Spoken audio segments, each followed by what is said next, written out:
strategic plan update. Susan, thank you. Here I'm quite top that, and of course, you always look out and you're like, oh, and everybody's gone.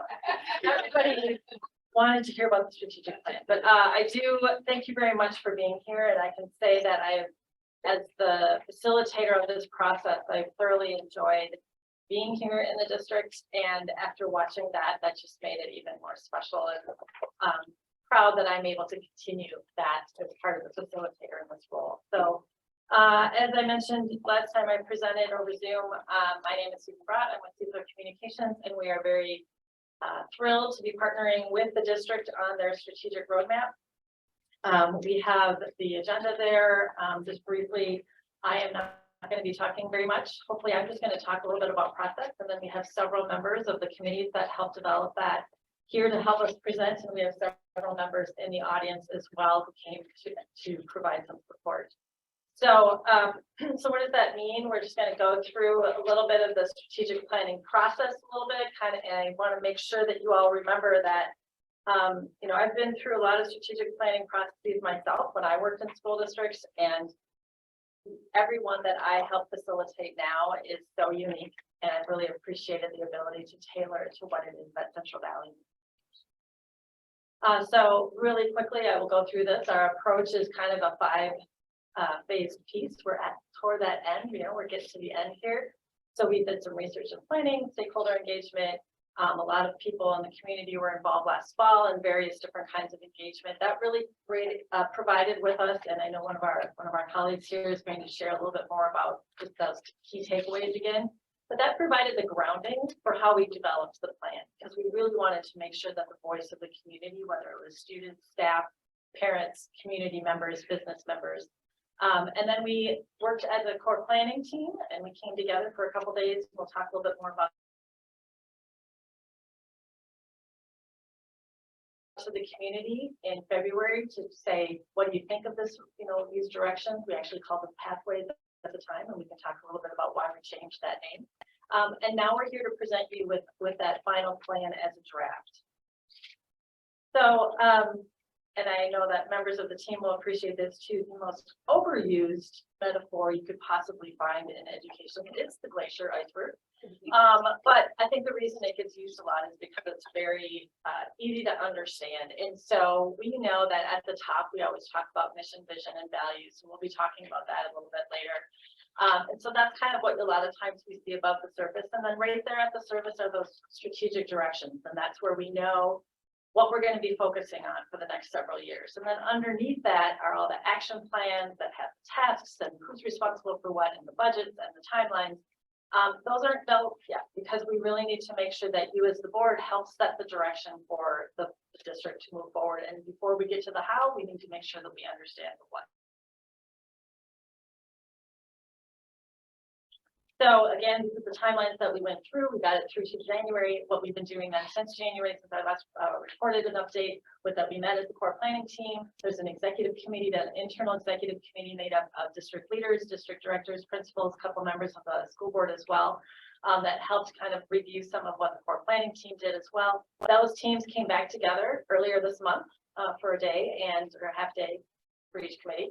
And we went through and we looked at all that feedback that came back from the community through the online portal, and looked and said, okay, what is the community telling us, and what else do we know that we've been a couple of months since we created that initial draft plan. And so that's how we've gotten here today. And I am going to just introduce the next colleague here, and to talk a little bit about the community engagement that really did ground our work in the fall. Reed? I'm Reed Catlett. I am one of the North Pines Middle School counselors, and I was part of that core planning committee. And how we started was with that community engagement piece, reviewing the key core components that we saw across from students, staff, as well as parents and community. We really pulled out Enhanced learning opportunities were mentioned across all three, as well as safe and supportive learning environments as well, some element of those themes. We also had shared concerns from students and staff around academic support, and then parents and community as well as staff were also really concerned and wanted to amp up our community connection. So those you'll kind of see come throughout the rest of what this team will be sharing today. Thank you very much. Get through a couple slides, because we don't need to regurgitate all that. I think she basically explained what we had. So here, and I actually love this photo because it's one of the students that was on our core planning team. That's Mason, and I believe he's at a robotics competition today. Otherwise, he really wanted to be here. He was actually working with Marla, saying, "What did you do in the car or something?" That's how amazing your students are here today. So he was sharing some of the work, and so we talked a little bit about that, and I'm honored to share the mic now over to with Mark McAvoy from the City of Liverpool. All right, thank you, Susan. First of all, I want to say thanks to the board for allowing us to come and present, and particularly to Dr. Parker for extending the invitation to be part of the core team back in January, which I had the privilege of doing along with most of the people that you see at the table. And so, as I recall, I think Mason is a budding astrophysicist. Yes. He was at my table for part of that. And so it was interesting to get that perspective along with the other students that were there. And as you can see here, that team represented about 30 people, a real representative cross section of parents, students, stakeholders from the community, all of these other folks, administrators that you see there. And so altogether 30, you can see that picture there, we all hung out in this room for a couple of days and went through all of this stuff. So, and ultimately that was designed to develop those strategic directions that you'll see later. And so that workshop agenda included your typical kind of strategic planning elements that you see. They're all centered around this question: how can CBSD best leverage internal and external resources to better prepare students for college, career, and life? And so we went through these exercises, ultimately designed to kind of pull and tease different elements that we can answer and come to a final set of strategic directions. And so one of the things that's an assessment of where you sit in your surrounding environment. And so what does that look like? We sat around and we talked about what are the demographics of the district? What kind of people are involved with not only being a student, but a parent and a service provider, even all of those things, the awards that you just gave out. What do all of those demographics look like? Going down to trends, what kinds of things are happening in the economy and with the environment and with the political climate, all of these things that impact you potentially as a district, and then some of the accomplishments and challenges that you experienced over the last several years, and finally the advantages that you bring as a district into your environment. So we assessed all of that stuff and eventually came up with this early version of a practical vision. And so vision is future related, right? You're kind of future casting here. And so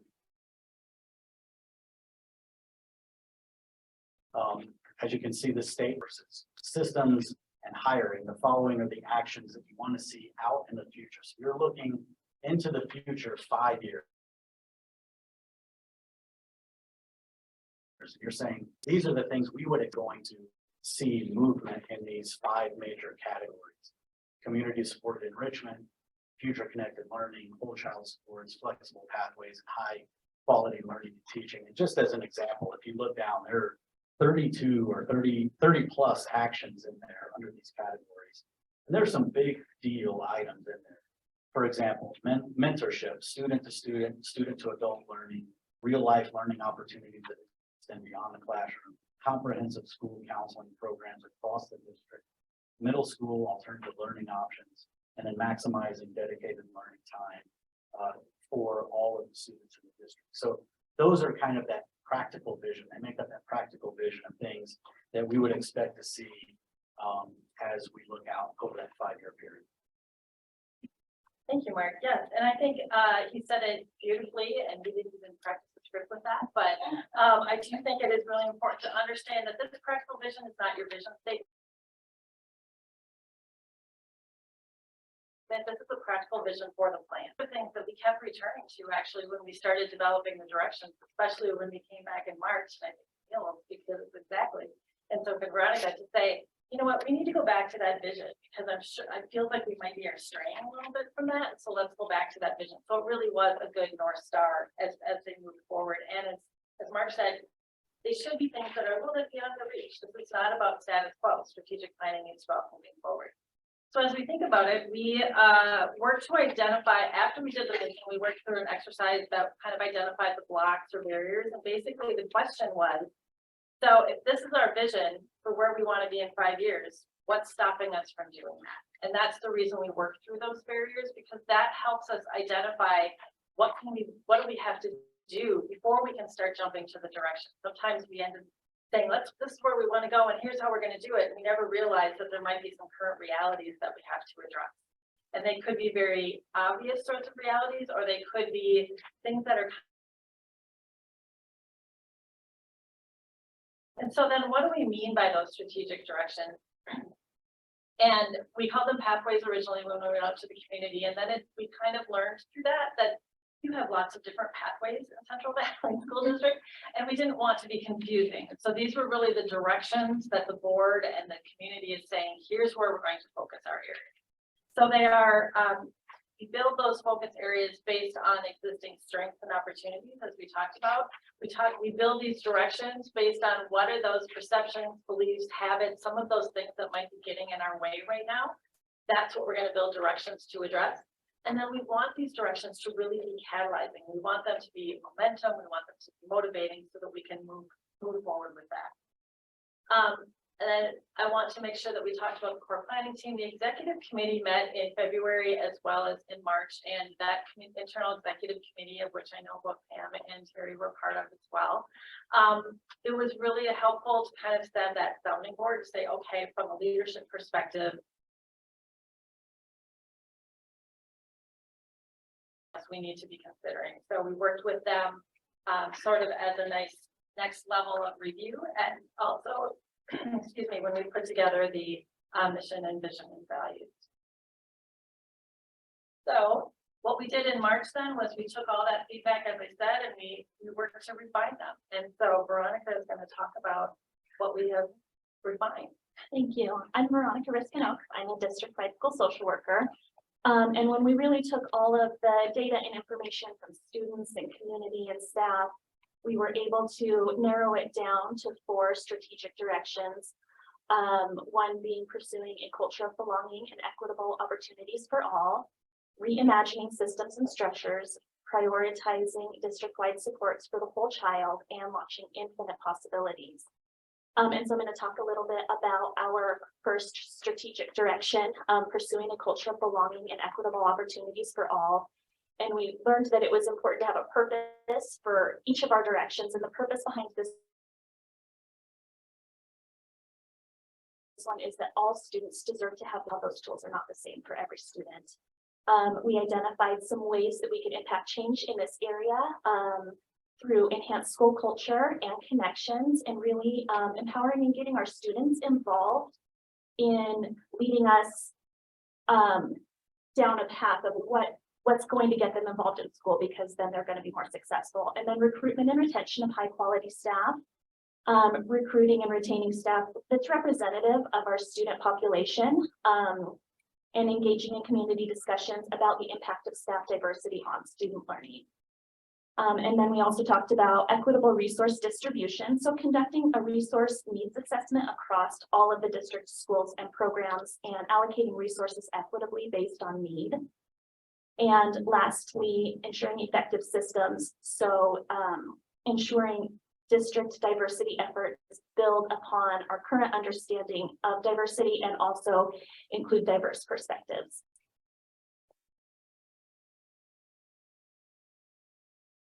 See, there's a lot more details with some of those, but I think that the conversations about this direction in particular kind of relates to that larger conversation where we say through equitable systems, staffing, and distribution of resources, the following are actions. So we kind of felt that I feel like I'm part of the team.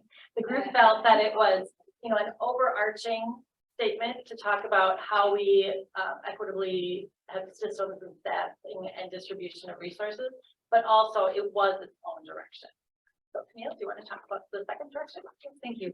Direction 2 is all about reimagining the systems and structures in the Central Valley School District to ensure that we are best preparing our students for post-secondary pursuits in life. And so in a nutshell, this is really about not settling for the status quo. It's about not continuing to do things just because it's the way we've always done it. Instead, it's about reevaluating and updating any systems and structures that we may need to revisit in our district to ensure that we're providing the best education that we can for our students. So the strategic planning team has evaluated, and some of these areas include student engagement, professional development, re-looking at the school calendar or perhaps even the school day, looking at the way students are assessed and the way we report student progress to our families and community, and also student support systems. So in short, this direction is really calling for us to reimagine, to think outside the box, to ensure all of our systems and structures that are in place are there for to provide our students, our staff, and our families and communities with the best education.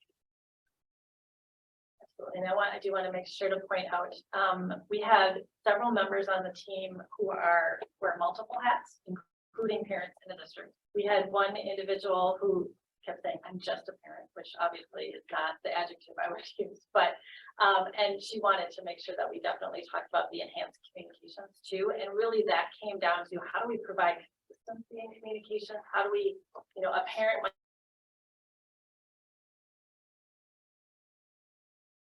So really looking at those communication platforms in a way that's looking at both sides. So.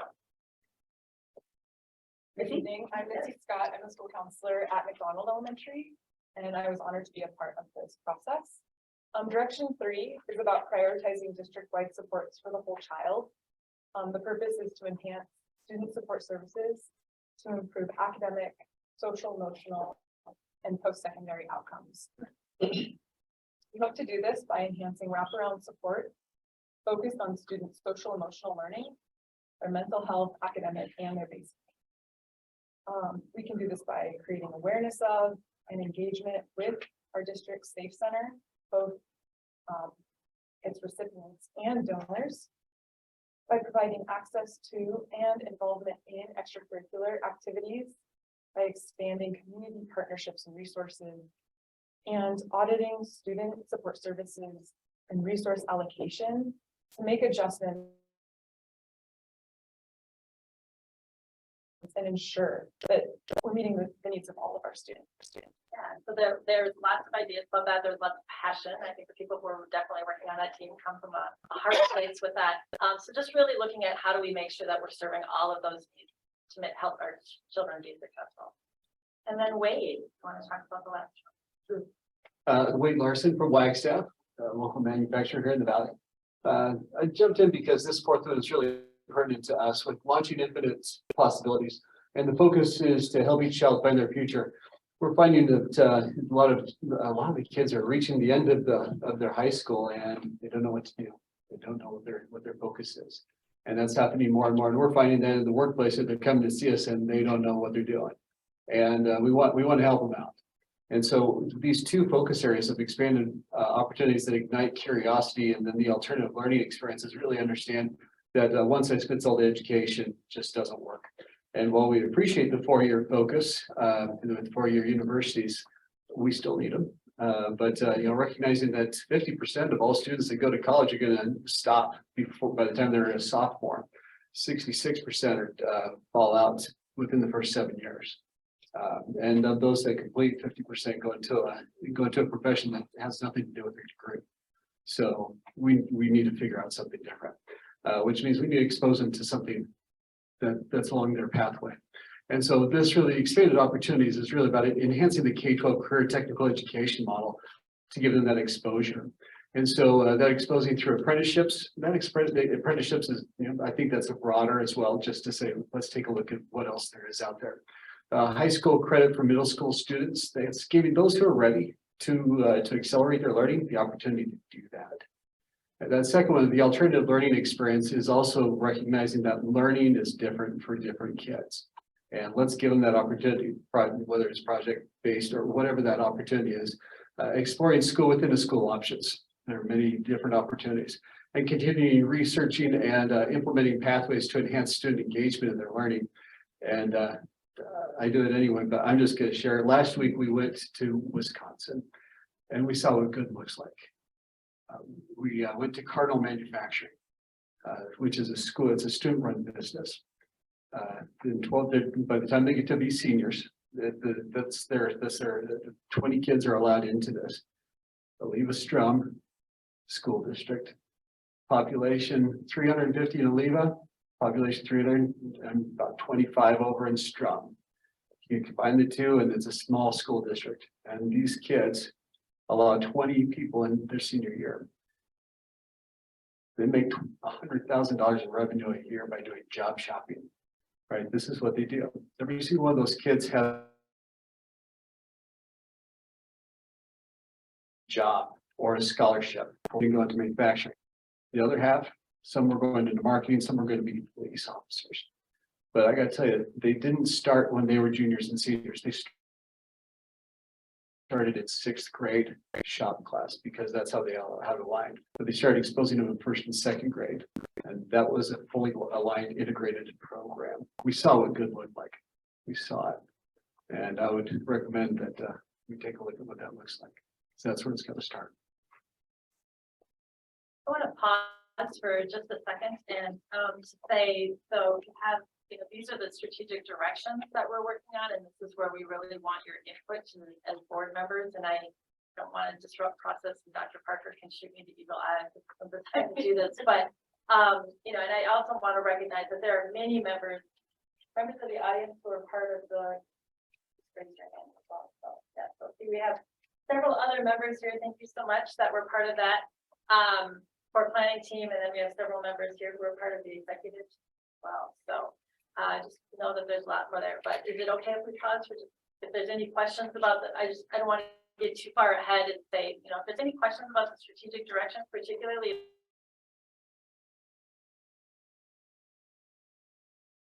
Quinn and Lori and Jeremy were all part of the team, as well as other members here to say they can do the strategic planning. But before we get into mission, vision, values, that kind of takes us down a different path, I'd like to pause here.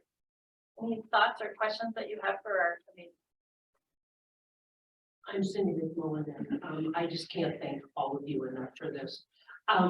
What I'm interested in knowing a little bit more about is direction number 3.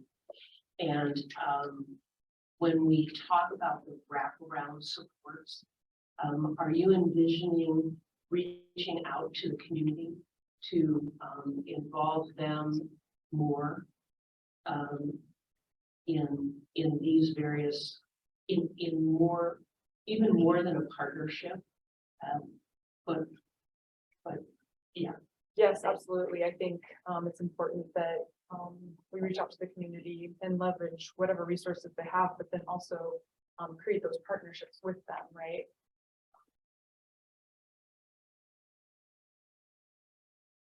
I don't know if anybody else wants to speak on that, but I think, for example, I don't know, tonight with the Meritorious Service Awards, we had a really amazing outreach team that was honored.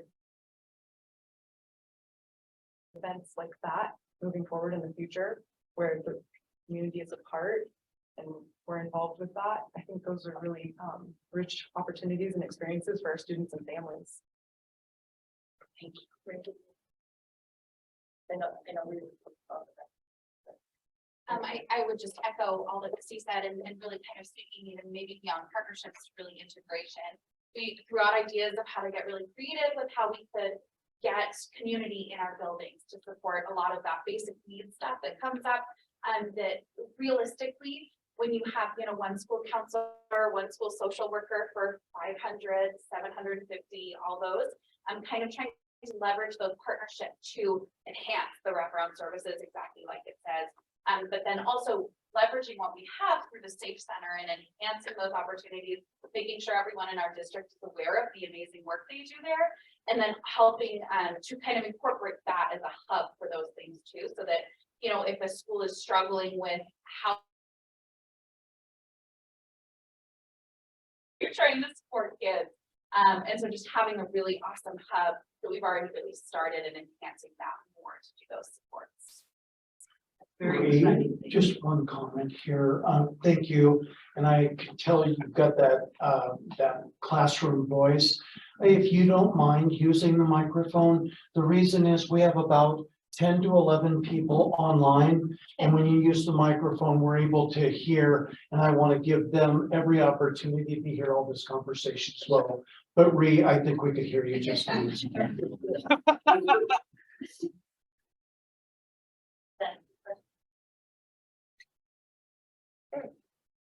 I was thinking of something I heard about recently in our district with a community partner, and I can't remember exactly which credit union, but it doesn't matter. I don't need to say it if I didn't know it.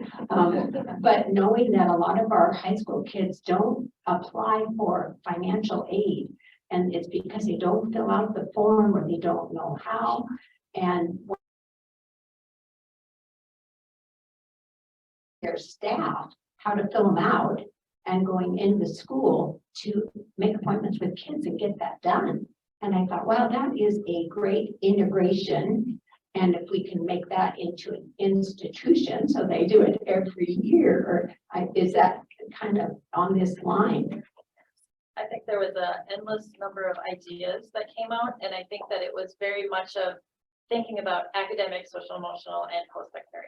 So it's like, it wasn't just, you know, we're just talking about the social emotional. We wanted to make sure that all aspects, because students come with many different needs. And I think that all of that would fit under that umbrella. And I think you can also see that then it also kind of integrates with the other direction about systems and, you know, so I mean, there's a lot of overlap there. Just, I love to reimagine systems and structures. And maybe my question will be answered as we go on, but I know human nature, it's easier to do what you've always done. It's harder to break out of that suction of the rut and do different. We get out of that rut and are doing things different and not just going, oh, this is easier to snap back in there. And maybe that comes up later. But I guess that's my question. I think, I mean, Camille, if you wanted to jump in, I can. Oh, I appreciate you saying that. We all. Yep, Oh, you're good. Because that was the conversation we had. How do we ensure that we don't keep doing the same thing that we've been doing just because we always have? Because school systems tend to work that way. And so this direction is really about taking the time to come together and look at these 5 areas in particular, evaluate research-based best practices, and ensure that as a Central Valley School District, we are making moves and changing things as needed, not changing things unnecessarily, but having the research behind it to address our public and our community, say this is why we're making the change. It is going to be what's best for our students. That's why we would be doing any change. It would be because we think it's going to be better for our students. And so we address the same thing, worried about how hard it is to get out of those ruts. And so that's why I guess the future for our students that is in line with best practice. It's exciting, so, Yeah. so let's make it happen. And I think it was also very well said. Thank you. And I think it's also about understanding that some of these things are going to take more time. There's going to be things that we can do sooner, which maybe will have impact on some of those other things. You know, it's going to take time to analyze all of that. Some of those things up there, though, I learned from the committee was that there are some of those studies that are existing there, and we just need to go back and revisit them because we had this thing called the COVID pandemic that kind of stopped everything for a while. So revisiting some of that, seeing if all of that analysis is still relevant in this day. But I think one of the things that I heard a lot from this group was, and I heard that in the fall, actually engagement even before, as somebody from the outside, is that this is not a district that likes to stand still. This is a district that likes to be more innovative and likes to do, but not innovation for the sake of just doing something wacky, but because we know it's helping. And I think they've also really, this team really embraced the idea that, you know, whatever your strategic plan was in 2019, in March of 2020, it kind of just went by the wayside because of the pandemic. So we know that we have to have flexibility and adapt to So I would like to see. I'd like to say thank you for looking at the balanced calendar, because education is in a rut. We all know there's learning loss. And each year we go through it every year. It's been that way for over 100 years. So looking at a balanced calendar and doing things differently really does make sense. And I'm on your train. I'm getting on Mr. Wright said, I'm telling you, Mr. Larson, CTE does belong in first grade. Get them while they're young. How we can inspire our students to make a difference and choose a pathway. Because often you graduate from college and you never use that degree. I am, but but it took me 20 years before I did. I came back to it. So you've made a really good, strong point. Well, what do you do in the meantime? And thinking outside of the box, we can provide those opportunities for a child instead of losing it. So thank you for bringing that. So I just have, oh, sorry, did you want to build?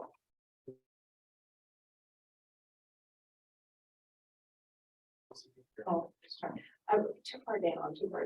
So I really have studied, obviously because I was on executive committee, so dug into it even more again. And I hear, the resonating of academics and safety in our community. And so that, there's so much, I just don't see it plugged in here. I know you asked me to condense it. Maybe that's partly why I like to take stuff out and condense it. But to actually call out that we are going to be searching for and utilizing the best we can afford, current relevant evidence-based curriculum, assessment methods. I mean, kind of call out that we are focusing not just on, which is fabulous, all the supports for that, but we want the best curriculum and we want the best professional development, which is called out for. So somewhere, I guess, more emphasis, high quality learning and teaching is there, but it's not a bullet item under that. And again, it could have been just because we were told to condense. And I also don't see specifically called out, how are we engaging parents and guardians in this? I know it's mentioned, stakeholder background supports that we are trying to, and I've said this numerous times in other discussions, and I know there's a lot of parents out there that just don't know, especially after COVID. I don't know if I can get involved. I don't know how to get involved. So to kind of like, hey, this is where we need you. This is where we need you with your student and all the students in your student's classroom, something like that. So I don't know, perhaps that could be added or I'm missing it somewhere. No, I think that it was definitely something that was discussed, and as you know, I got to be heavy-handed and saying, no, this is, we can't have 20 bullets under each thing because people just kind of don't see it anymore. So, but I would say that definitely comes in the how of communications, and I think that idea of inclusive communication methods focused on the end user, and that really was saying, let's not just create systems and communications and engagements. I kind of put engagement in there that we do from the district side. Like, what is it that parents need? What is it that families need? What is it, so really doing that in a way that meets the needs of the people that we're trying to engage and communicate with. I think that's a big part of it. I also think that, there is definitely pieces of that in each direction, I believe, in terms of engaging people, calling out the academic pieces of that, specifically of, what kinds of curriculum, things like that. I think that's going to come in the action plans and how. So, wait, I'm sorry, did you have something? If I might just toss a little nugget in to address that piece. We've done extensive research over the last year and a half on some different projects with Department of Commerce and Department of Transportation for the state.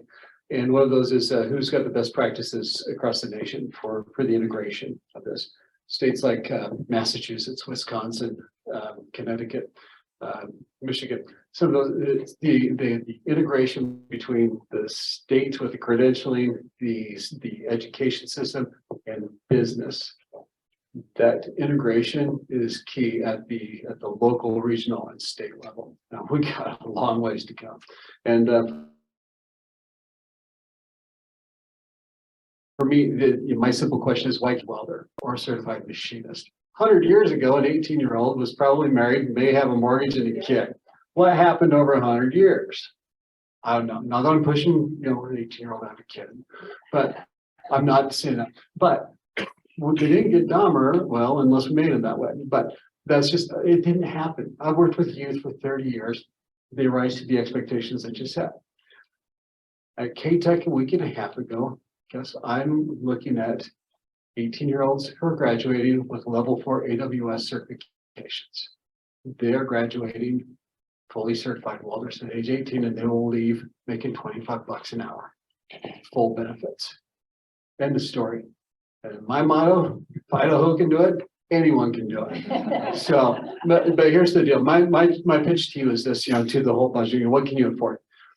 It's time to get serious about getting business in at the table. This is what we're doing with a couple other districts who have come to us to say, we're serious now about this. Now, I know that we're serious whiteboarding to say, what do you want? And businesses will come when asked, and we'll pitch in if there's a plan. So, I mean, I'm only one person, I can only go so far. And Wagstaff's only got one pocket, right? So, I'm not, but that's what I'm saying. There's sources. Oh, I really appreciate that. And I know that I've seen in my job that I get paid more in my real job. I should not this is a real job, but my academic hat job. I've seen where other districts are doing like great job fairs and businesses are coming in and that is the goal because now they're so desperate. Everybody's desperate for work. It's like, okay, we're going to capture them when they're little. And we're going, and even multi-care is trying to go further down, not just looking at nursing graduates, they're going further deep down into starting in the middle school. How can we show you a career path in healthcare, whatever that might be? And so it's not, I appreciate your perspective because we're seeing it in the healthcare industry also, that how can we capture these kids much know what they want to do. So that's why we really got to, we do need to go back, but the partnering with businesses is paramount because they can see in my own community this pathway to a career instead of, somewhere else in the United States. So there's huge. I'm recruiting from kindergarten on that. Preschool? I'm holding up on Thank you, Dr. Clark. I am so excited about number 4. There isn't anything that sounds better than launching infinite possibility. I can see where the 2 aspects that Mrs. Orbaugh talked about, incorporating our parents and caregivers, and the other one is a how to do all the things that we're talking about here. I would ask us to add, I know you don't want this, but I would ask you to ask us to consider adding to number 4 enhanced academic opportunities. Could be at any level. Maybe it's an IB program for the kids that's right for. Maybe it's robotics in the elementary school because the kids are ready for it. But I think that you've hit on 2 areas that we don't do as well as we maybe could do, and we've really started looking at and really understanding that our kids need those. But I don't want to leave behind some of the stuff that we have been doing fairly well that we could do better, which I think is our academic, and that goes all the way across fine arts, that goes across all the different, what old people like me took in high school, and so I would just ask us to consider adding that to that number 4.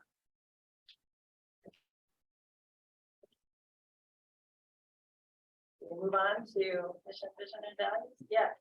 So we take a little bit different approach to this. A couple more of our wonderful students from Central Valley are helping us out, Central Valley High School. And so when we think about those strategic elements, remember we talked about the mission, vision, values being at the top, and we look at it a lot of times I don't know about you, but as a mission statement is one of the most painful things that you can say here. So we kind of take a different approach to it, and we really feel that you need to start with what those core values are of your district, of any organization. If we think about this, corporate does this, and I also look at it personally. I have personal core values that I hold, and this is what is closest to me. This is what drives me. This is my North Star, coming from the North Star State. But this is really about, there are lines that I just am not willing to cross. And we need to make sure that as an organization, as a school district, we have those core values clearly identified. And so that's really where we start. And then after we do that, we say, if you have those core values, your mission becomes the work you do every day because of those values. And then you always have to have a vision, something to look forward to. And so what happens if we accomplished our mission, right? And so we really look at them as a package. And so we can start with our core values, and Brenda is going to talk through what our core, well, I was going to say, I can talk about this really quickly.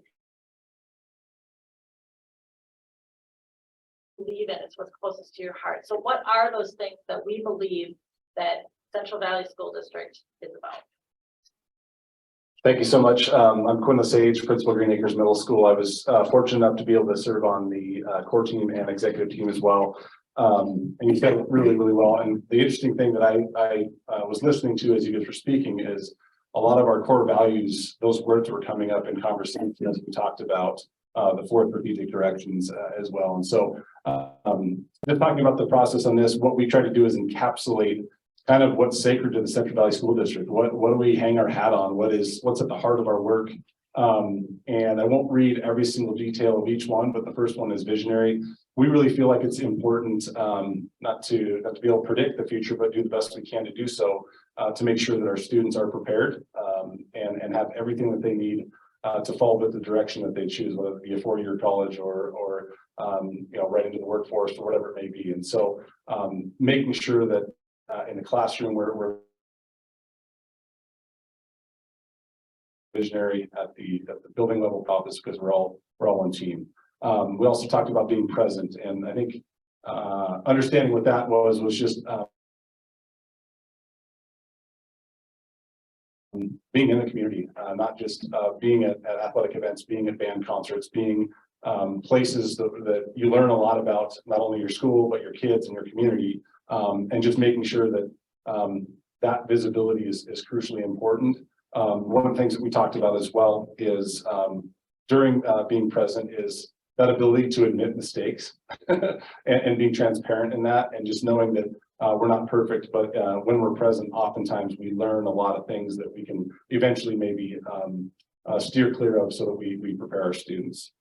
The other one was adaptable. And I think that it's really, really important as we walk through designing the strategic plan and designing curriculums going to serve our students and designing these programs, K-12, is that we're adaptable. And knowing that when we're looking at data and we're looking at the research, knowing that if the data is telling us a story that we don't like, being able to take a left instead of a right, to ensure that our student support as well. Inclusivity. That's another core value that we believe was very, very important. The idea there was making sure that we are finding creative ways constantly to make sure that we meet the needs of the needs of every single student, and that's in an inclusive way.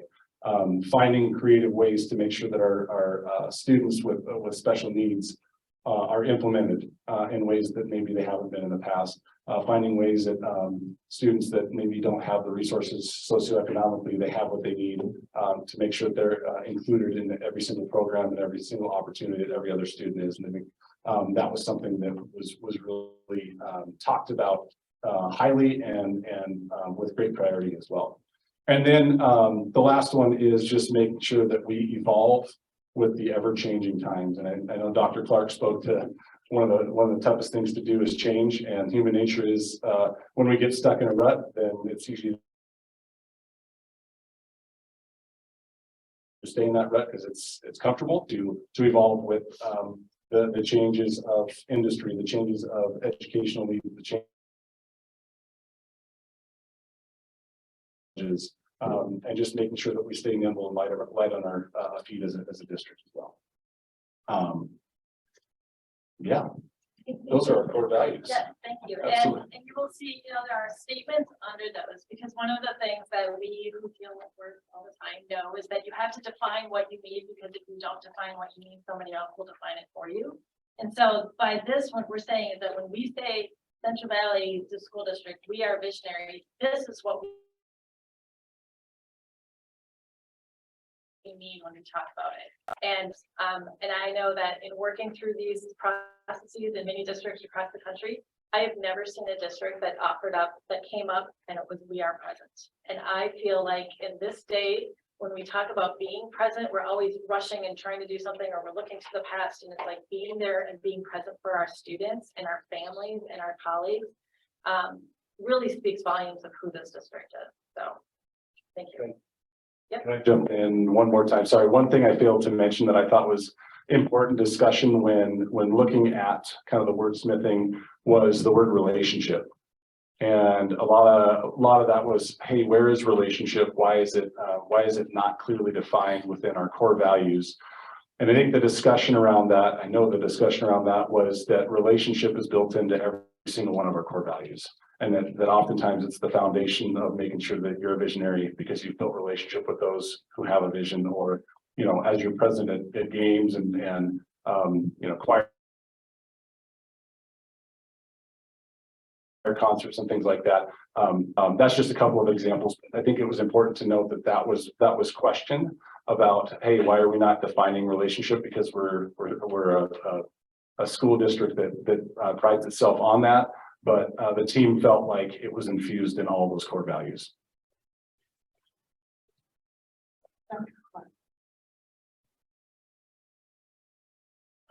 I am a wordsmith by previous trade. I was a lawyer. But I have a question, and that is, some of these say that the district will be. And I'm wondering why it doesn't say the district is. And I'm giggling because Lori had this exact question. They can see you smiling, just like, yeah. Yeah. And as somebody, yes, so, and I definitely heard that, and I think, Lori, do you want to answer what Jamal answered at that, or do you want me to try to? Do you remember?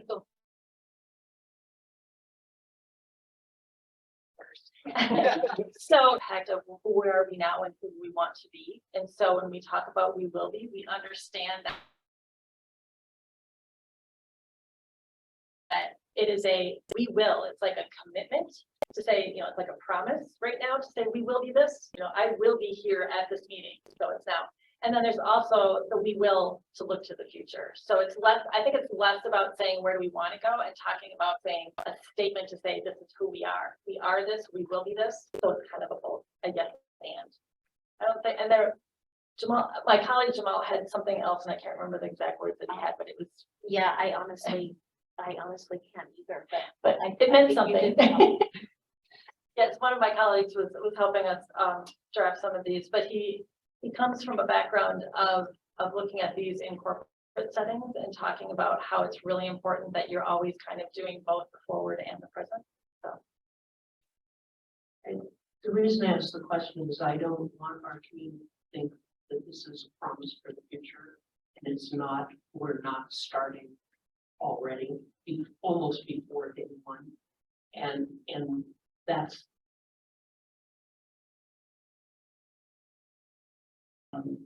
It may just be in how we present it to help them understand. Right. Thank you for explaining it. Absolutely, and I think it's like, well, I don't know, so the district's there just right now, and I said, okay, well then that's something that the district needs to work on, because it's like, is this who we want to be? Then we know that for every individual, you're going to find somebody in a community this large who's going to say you are not adaptable, you are not evolving. But we want to say that that's our promise and that's what we're going to be. And if we're not, then we need to figure out why we're not meeting that need for you. Any questions on the core values? So I was, again, I was part of the executive committee, but not the core planning. So I was not, I mean, we were on a Zoom call and you gathered a lot of information from us and then I saw this result. So again, please just help me to try and understand because I was going through all our key themes and what are everybody, all the students and parents, everybody would have said, and again, what kind of rose to the top and I want to label all the themes, what they might be. It's academic safety,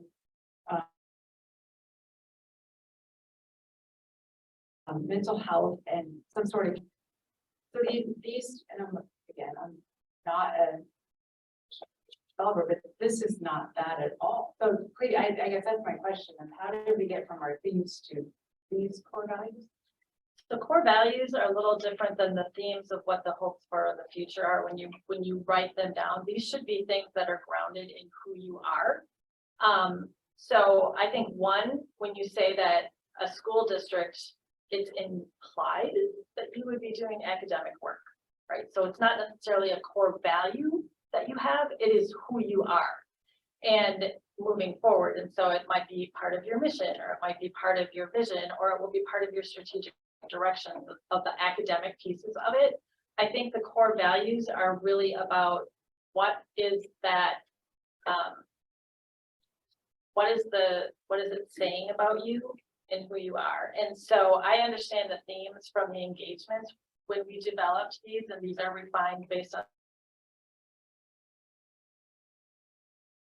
you know, because there were words that we definitely changed. But I think it's really important to understand that these are the core values that we move forward with, so that when we are developing plans around academics, when we are developing plans around safety, we need to go back to these and say, are we developing plans around safety that represent these values? No, I appreciate that. I just, as we're, again, exactly that, as we're looking at curriculum, or we're looking at community more resource officers, or more mental health specialists, and we're looking at the, like, well, where do we see that to justify this? Right, yeah, and I think that also is really important to remember that core values are not things that change a lot. So they should be rooted in who you are and have some history, but also have some movement going forward. And if organizational core values are shifting, then you're really shifting a whole bunch of stuff in an organization. And so you need to take a step back. And so we try not to get too specific in a how of a curriculum, or a how of, I want more, you know, like the key theme that came out obviously from the engagements in the fall was about financial literacy and wanting some more life skills classes and things like that. Those are things that we need to be providing, but that's not I wouldn't look at that and say that that's a value. The value is that we are present and we're inclusive and we're adaptable, and we're understanding that maybe that wasn't a key thing 5 years ago that people were looking for in education, but it is now. So that's part of that adaptability. President Clark, can I jump in on this? Okay. So I'd like to offer maybe a perspective on that same issue, Director Orbaugh. So right now we are involved with a 9 through 12 English language arts adoption. And so to distinguish, we definitely want to have high standards. We want students to be able to be proficient with those standards at each of the grade levels. And we want the content to be very engaging. I would shift that around and I would look at some of these core values based on who we are that helps guide some of those, the lesson design of some of those, the learning experience that the kids have. How much are we preparing kids through this English language arts adoption for the future and beyond, in addition to looking at those standards? So I also look at the core values as a key filter that allows us as a board and as a community to really help refine and define a direction that we might want to go based on the feedback that we have heard from, distinguished on the academic side with the, like, using something specifically that we're doing right now with an ELA adoption and kind of superimposing the values over that would just be one example I would present. Kind of a lens that through which you make decisions, and making sure that you're not making decisions that might violate those values. So we'll move to the mission statement. And one of the things that we tried to do here was really making sure that it was a mission statement that could be a little bit more memorable, but also have some meat and talk about what we do every day. So Lori. So this is, to me, is really the exciting part, because when you think about what we did, what everyone has done, thousands of pieces of data, hundreds of people, thousands of conversations, and we tried to distill, or you all did, kind of based on what we all said, down to a statement that across all the diversity of our district that everyone could agree on. And this is the exciting part that makes you stand up and say, yes, this is why I work in Central Valley. This is who I am as an educator, for each and every one of us to have that really personal connection to a statement that is only 22 words. And that's our mission. Community in unlocking every possibility for each child by fostering curiosity, hope, and love of learning.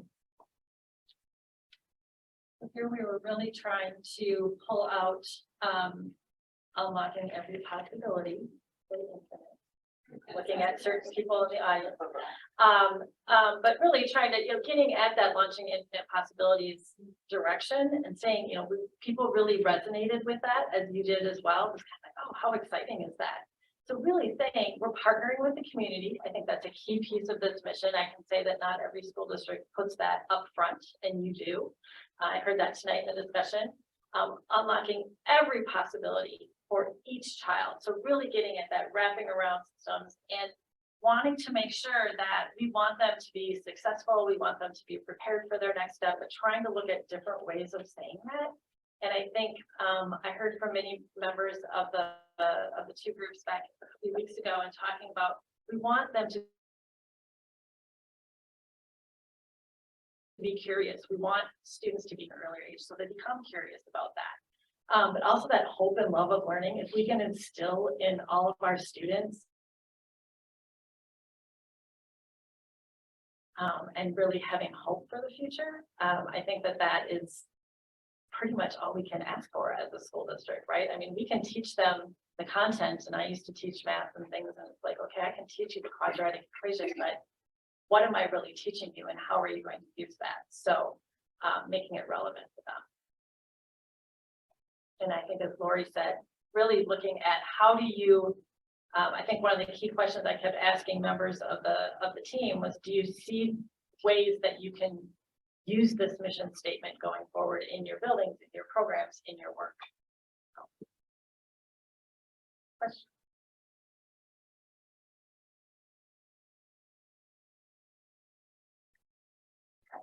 I would just say it's very powerful. We really, and this was definitely, the group came through with that, and I think we really wanted to have a mission statement that distinguished Central Valley from other school districts. I joke that I could write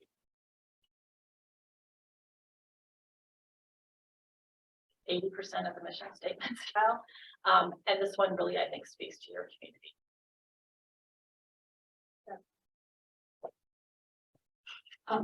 Just, I have a comment. I think looking at our whole meeting tonight and what we were recognizing and yet to recognize community, there's a lot here that communities inclusive, parents, business, people that did have kids in school but don't now. But the word community in an inclusive sense, I'm glad that you put that word in there. Then we'll look at the vision statement. So we really want to make sure that that vision statement is aspirational. It should not just be, we're going to go to school tomorrow. We want it to be more aspirational than that. It should communicate your purpose, but it should also kind of get to that, what's the change that the district is trying to impact in the world? We want it to be something that really is motivating for people. And so Jeremy. No, yeah, go put this vision Okay. statement up there. So, I think the key to this vision statement, it doesn't matter where the student comes into Central Valley School District, whether it's pre-K or sixth grade, or there's our vision for them is what we aspire them to be. A couple of themes that you've probably seen and I think are in here, that there's not just one way or two ways to that diploma. And really, there's not just one route. That's not stuck within a certain time frame either. And that through education, and again, what I like about what you've seen and what this vision does too, is that it's really a pre-K through 12 kind of vision, where we're pulling out those qualities along the way, not just hopefully by the time they're a freshman, we'll start then. It's really getting that down to the core there, and addressing those opportunity gaps, I think, are in there as well, and really allowing every individual learner to find their why in this world. I think this vision encapsulates all the work of each of the different directions. What I like about it is as the part, and I could put North Pines Middle School. And I think every principal and every educator in this district can say that as well for both the mission statement. Well, I'd say the core values, the mission statement, and this vision statement. And then one little fun thing I think is important to look. It says learner, not student, because I'm a learner. Right? We're all learners, and Central Valley School District is really a place for everyone, not just students. And I think this vision just grabs that. Absolutely, and I echo that, the selection of the word learner was very intentional, to make sure that staff see themselves in that vision, that families see themselves in that vision, that everybody in the community sees that. And it also gets to that inclusivity, as Jeremy said, about everyone has a unique ability that they bring. And we want to elevate that and highlight that unique ability and showcase how that's gonna impact the world.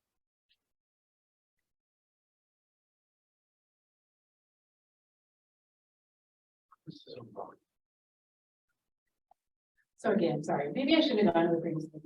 So, because I have, I think, more questions than resolution in my head.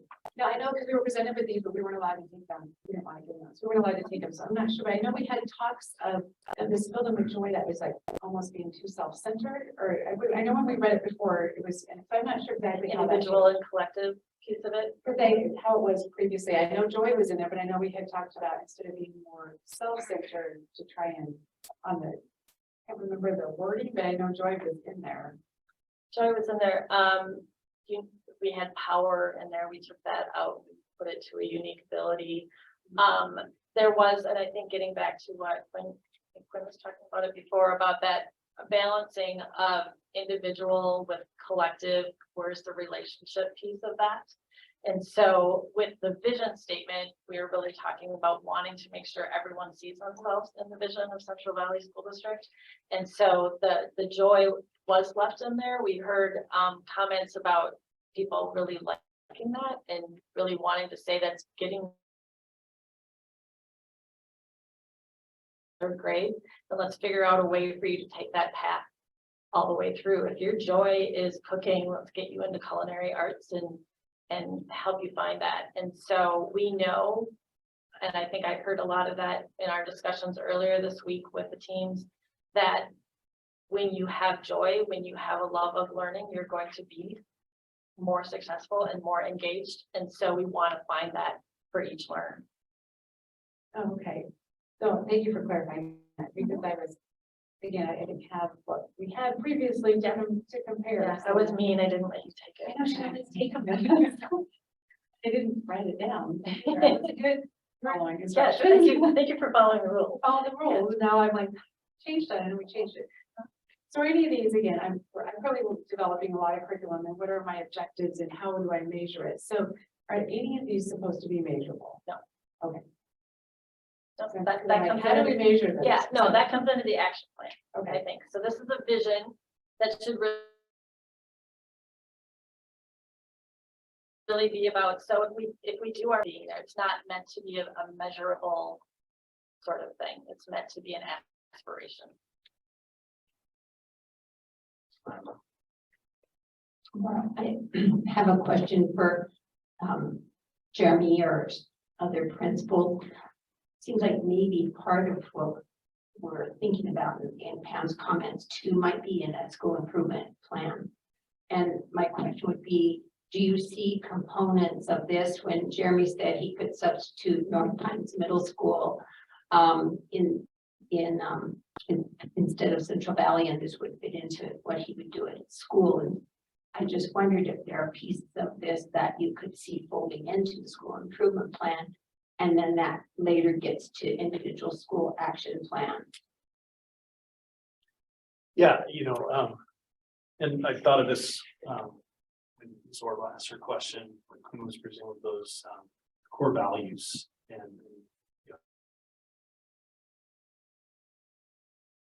Dr. Parker, that's a great example too, but some of the work we've been doing the last few weeks is a master schedule. And so, yes, I would say, as I look at the needs of the North Pine students and develop our SIP goal, I look, those core values are front and center on all of those. And I would say that just trickles down from there with mission and vision. So yeah, I think that's a great question because we want it to be relevant. We want it to be active and alive. And I would say absolutely. Yeah, I don't feel like we're just putting together some fancy words and going from there, but yeah, and I'll stop talking.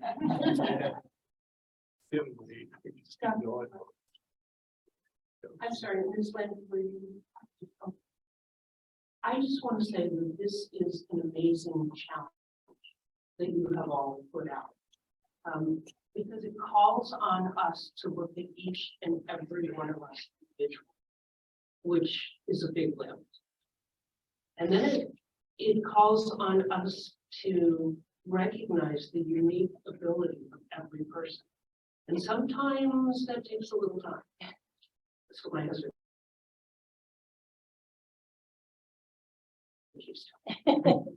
But then you put in this part about shaping the world, doing something that makes a difference, and then reaching for your future, not just what we're doing today, but we're going to launch you guys. You're going to go out there. You're going to be the product that we have some input in that's going to make this difference. And then to end with that fills you with joy. That your life is not only meaningful for someone else, because you're going to shape the world, but you're going to love it. Not every minute of it, we know. As I was thinking about this, I was thinking about, first of all, my career, which I didn't think I was going to. When I was in high school, that wasn't the career I thought I was going to have. But then I think about all the other things that I learned in school that have nothing to do with my career, but that gave me a future that was filled with joy. And so maybe I don't become a master chef, and believe me, I am not a master. But do I love putting together a dinner that I was taught the basics of in school? Yes, that gives me joy. And that's that whole person thing again, and that whole child. I have to tell you, this vision statement just gives me goosebumps. I love it. Like to go back. Just piggyback on our mission statement. For the son that graduated a couple of years ago. Every time he come home from school, he says, "Dad, why am I learning this? What does this have to do with anything?" I say, "Well, sometimes you won't use it, but you'll learn how to learn." And I think that's what the mission statement, unlocking every possibility for each child to foster curiosity, hope, and love learning. I wish that's what he would have done. Not so much, but Not yet. not yet. Yeah. But I think that may not be what they use every day for the future, but they learn and love to learn, or learn how to learn, then I think we've done a lot. As the daughter of a high school biology teacher who passed away a couple years ago, but it just like, I can see him smiling by you saying that right now. He used to say things like that, because he would come home and I would say things like that. Like, that's not what this is about. Yes, you need to learn that for the test, but tests are not your future. Like, you need to learn to love and understand and be critical thinkers. So, absolutely. Well, that gets us to, so what's next? And I want to make sure that that's clear. So we present this to you today. You have an opportunity to discuss, obviously, and the thinking is that in April, you'll actually approve the directions as well as the mission, vision, and values. And we look at them as kind of a roadmap, a package. With that direction from you, if we believe that all these pieces fit together to prepare us for the future, then we start looking at how we're going to do that and what's the timeline, what can we realistically get done in the first year. The action plans. The other thing I want to talk about is that Marla and I have been having conversations of, so how do we roll this out? So what does this mean? I mean, is it just a thing that goes on a poster and we don't look at it anymore?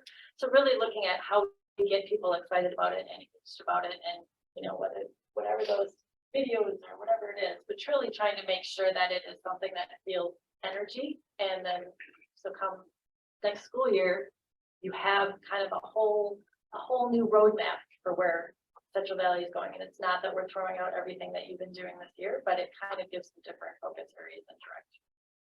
President Clark, if I can, there's a couple of comments I wanted to make. First of all, when we go back, Director Landa, you attended, and because we talked about having a school board director part of the selection process of selecting one of the three companies that were going to be leading this work. After looking at the two other companies that we did not select, there was a real agenda or formula that was going to be followed that was not necessarily based on what this community it might have been, but I don't necessarily think it was going to be in alignment with what this community was requesting. When we read and interviewed CISO, and I'd like to point out that when we interviewed CISO, it was text was very important. And I think that Susan and the rest of her team, including our core team and our executive committee, has done a really, really nice job of going back to the original data points when we met with parents, when we met with students and teachers and a lot of other stakeholders. And it's been a constant circling back to what has been important, what the community was wanting. So I just wanted to say hats off. I've also found Susan to be, it's one of those things on a professional side, to watch her act and be able to take ideas that the community or the group comes up with and put it back in front of them, hone it down, chisel it away, and have it come out as something that is articulate, and you go, wow. When I've read this, the values, the mission, vision, it kind of emoted of almost a visceral response that this is who CVSD is. And I mean, actually did have goosebumps when I first read, this is even before all the drafts, because I felt it really captured this. So I just wanted to point out that I think that the money that we have spent on with CISO to do this work, the process, as well as the product, has been very much in alignment with what I believe our community is asking of us. And I'm really hopeful that it's going to be in alignment with the board is envisioning as well. Thank you very much. And I want to say thank you to everyone in this community who welcomed in this sad little Minnesota girl to come in. And I thank you so much for both times that I've come here. It snows when I come, so I feel like I'm right at home. It was even flurrying this morning when I went out to the car, but this is an amazing team in Central Valley School District. I am so impressed by the commitment and the dedication of everyone.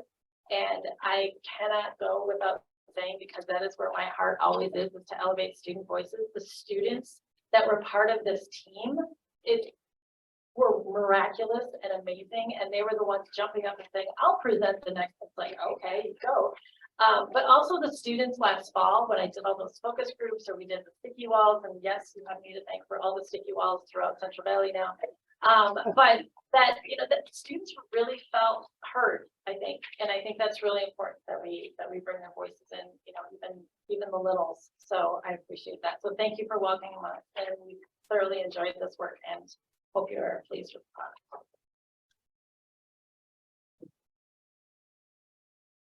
I just want to thank the team again, all of you that are here tonight and those that cannot be here, and those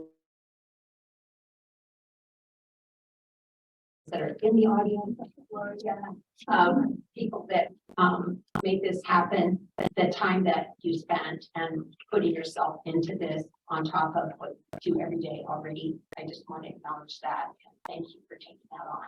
Thank you.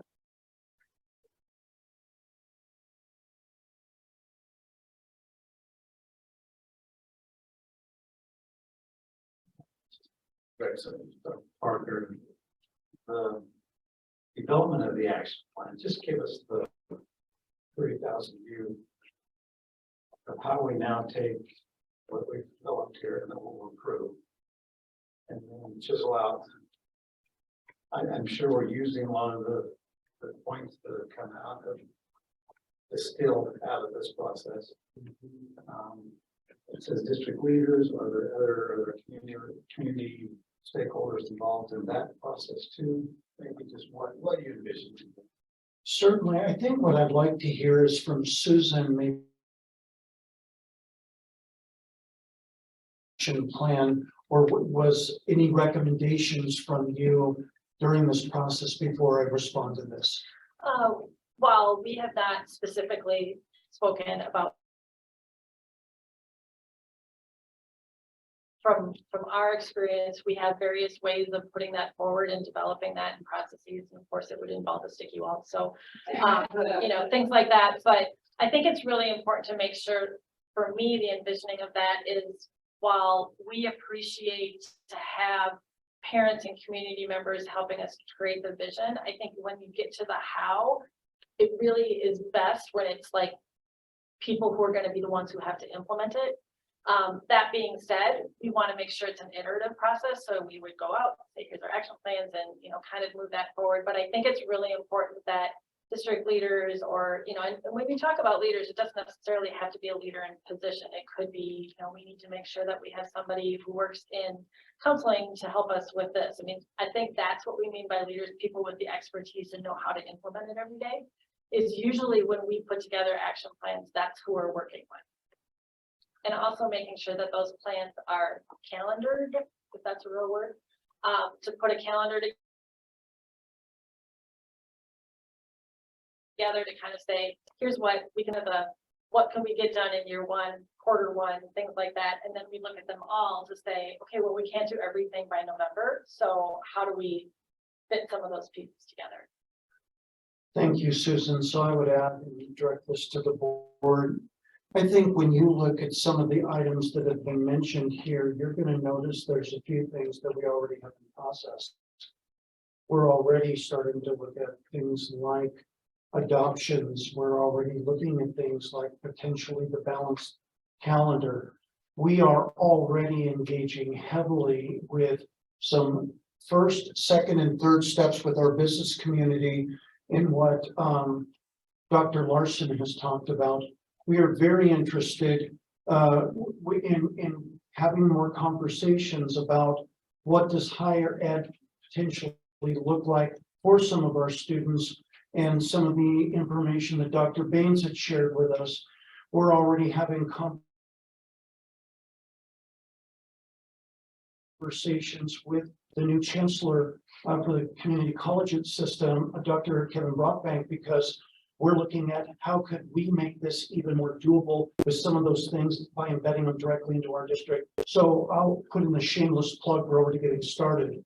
But I also would say we have to do some really careful weighing here, because to overload our staff, to overload our district leaders, to overload even down to our students and our parents would then be self-defeating. So we have to take a look at a lot of these initiatives. I'll give you one example. One of the items on there that is, I think, a very important piece is looking at our grading practices. That is a heavy lift. That is a process that involves multiple years, 2, 3, 4 years, and it involves lots of professional development. It's going to involve capital, not just money, but social capital and political capital. It's going to involve being very narrow and singular of focus. And what I feel very blessed by is that I'm surrounded by a district level leadership team that when we get around the table and we pluck and put these items in front of us, we're going to say, okay, if we're going to do that, this is what we're going to need to do. Just like any other city planner or any planner would have to do. And we're going to have to kind of get that calendared out. And we have to be very intentional about the impact to our budget. As far as if we're going to do this, we know what the things we're going to need to buy and the training we're going to need to do. And the other thing I'm going to also make sure that I'm very, very clear on is our district level team is only operating in service to what our principals are being able to do, because they are on the front lines of everything we do. And if we load them up too much, well, I know many of them here in this room, they're going to let us know about it right away. So we've got fruit that we can start plucking on. And what are the things that are going to involve a little bit more time?